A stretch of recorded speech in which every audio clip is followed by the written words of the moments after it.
চলুন, আমি ফ্লাইওভারের নিচ দিয়ে রাস্তার অপোজিট সাইডে চলে এলাম। এবার আমি ব্রিজের নিচ বরাবর যাব।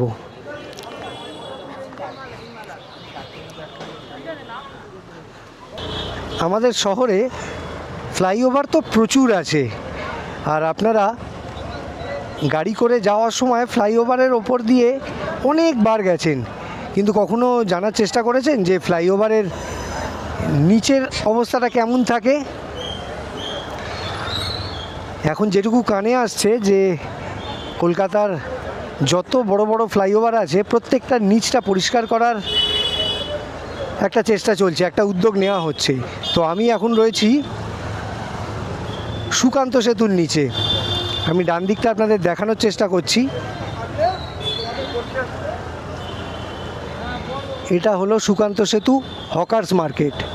এর ভিতরেও আমি ঢুকবো, তবে আমার মনে হয় না গাড়ি নিয়ে ঢোকা যাবে বা ঢোকাটা খুব একটা সুইটেবল হবে বলে। তবে আমি এই দিকটা দেখাবো।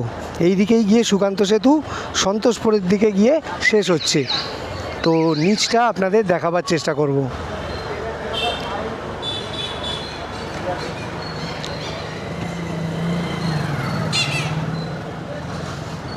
দেখুন, পুরো ব্রিজের নিচ বরাবর অসংখ্য দোকান আছে।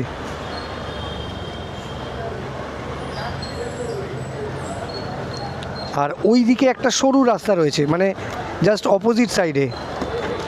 এটাকে ঠিক টু ওয়ে আপ আর ডাউন বলা যায় না, কারণ ওই দিকের রাস্তাটা খুব সরু। দেখে মনে হচ্ছে যে শুধু হেঁটে যাওয়া যাবে, কিংবা ছোট গাড়ি মানে স্কুটি বা বাইক হয়তো যেতে পারবে। তো যাই হোক, আমি একটা ইউটার্ন মারবো সামনে থেকে, তারপর ওই দিকটাও দেখাবো। আগে এই দিকটা ভালো করে দেখাই। ডান দিকটা কিন্তু ফ্লাইওভারের নিচ বরাবরই আমি যাচ্ছি, মানে এই হচ্ছে ফ্লাইওভার, আর সামনে ওদিকে ফ্লাইওভারের পাশে যে রাস্তাটুকু রয়েছে একটা সরু গলি, ওটা দিয়ে আমি ঢুকবো না, ঢোকা যাবে বলেও মনে হচ্ছে না, ওটা শুধু হেঁটে যাওয়ার জন্য। চলুন, আমি ফ্লাইওভারের নিচ দিয়ে রাস্তার অপোজিট সাইডে চলে এলাম। আর এবার উল্টো দিকটা আপনাদের দেখাই। ফ্লাইওভারের এই পিলারগুলো দেখে মনে হচ্ছে যেন মাথায় ঠেকে যাবে, কোনো উঁচু গাড়িতে করে এখান দিয়ে যাওয়া সম্ভবই না।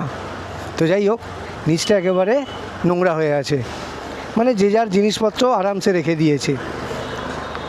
এবার এই যে দোকানগুলো রয়েছে, এগুলো লিগাল কি ইললিগাল সেই প্রসঙ্গে আমি যাচ্ছি না, কারণ বিতর্ক সৃষ্টি করে লাভ নেই। তবে জায়গাটা যে খুব ঘিঞ্জি হয়ে আছে এ ব্যাপারে কিন্তু কোনো সন্দেহ নেই। এবার এরকমই থাকা উচিত, নাকি এই জায়গাগুলো পরিষ্কার হলে, ভিতর দিয়ে এদিক ওদিক যাতায়াত করার রাস্তাটা ক্লিয়ার হলে ভালো হয়, সেটা আপনারাই বলবেন, কমেন্টে বলবেন।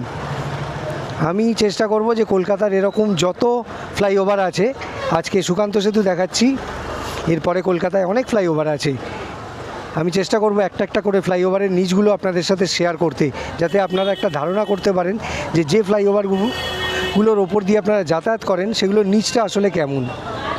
তো আমি এখন দাঁড়িয়ে আছি সুকান্ত সেতুর হকার্স মার্কেটের একেবারে নিচে।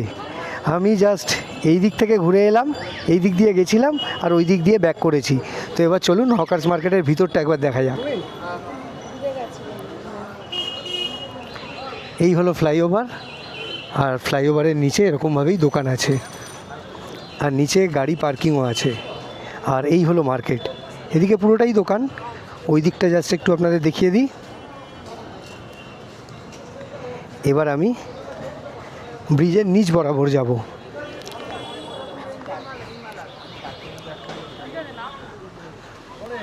পুরোটাই একটা মার্কেট। একটু খেয়াল করলে ওপর দিকে দেখতে পাবেন আমি ঠিক ব্রিজের নিচ বরাবর যাচ্ছি। এখানে ব্যাগ, জামা, জুতো সব রকমেরই দোকান আছে, অসংখ্য দোকান আছে। তো যেরকম বলছিলাম আর কি, লিগাল ইললিগাল, উচিত অনুচিত, এগুলো আপনারাই বলবেন।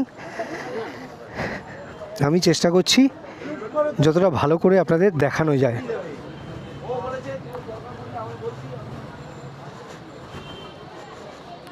ওই পর্যন্তই শেষ, তবে অনেক অলিগলি আছে।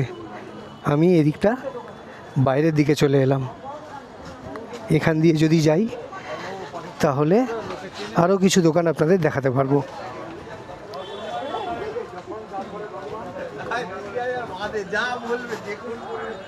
তো যাই হোক, এই হলো হকার্স মার্কেট।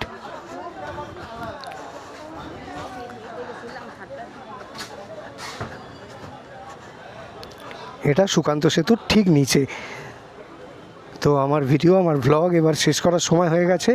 তার আগে আমি একবার আপনাদের বলে নেব যে কথাটা প্রত্যেকটা ভিডিও শেষে ভুলি, যে আমার ভিডিও, আমার চেষ্টা যদি আপনাদের ভালো লাগে তাহলে আমার চ্যানেলটাকে সাবস্ক্রাইব আর আমার ভিডিওটাকে লাইক আর শেয়ার করে দেবেন।